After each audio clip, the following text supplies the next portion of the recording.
Je m'appelle Childéric II, et voici le récit de mon règne en tant que roi des Francs, une période tumultueuse marquée par les conflits et les intrigues politiques.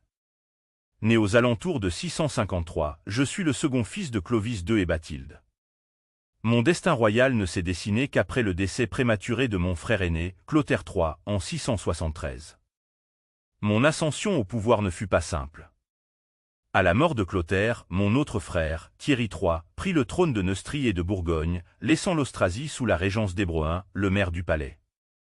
Toutefois, mon chemin vers la royauté commença véritablement lorsque je fus appelé par les nobles d'Austrasie pour les libérer de l'emprise d'Hébroin.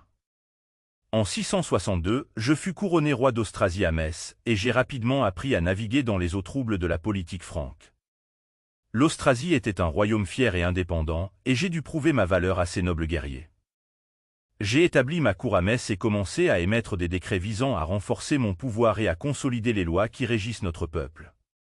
Mon règne a été caractérisé par des tentatives de réformes judiciaires et administratives, mais ces efforts ont souvent été contrariés par l'opposition des grands, qui voyaient d'un mauvais œil toute centralisation du pouvoir. En 673, après la mort de mon frère Thierry, j'ai étendu mon autorité sur la Neustrie et la Bourgogne, réunifiant ainsi les territoires francs sous une seule couronne. Cette expansion de mon royaume ne fut pas sans défi, car j'ai dû lutter contre les ambitions de Leudesius, un autre maire du palais, et d'autres nobles qui contestaient mon autorité. Mon approche pour affirmer mon contrôle impliquait souvent des mesures sévères, y compris l'exécution de Leudesius. Mon règne en Neustrie a été marqué par des tentatives de réformes législatives et par une administration directe plus forte, ce qui m'a valu à la fois respect et ressentiment. J'ai cherché à imposer l'ordre par la force, une stratégie qui, avec le recul, a peut-être contribué à mon isolement politique. Ma fin fut aussi tragique que mon règne fut complexe.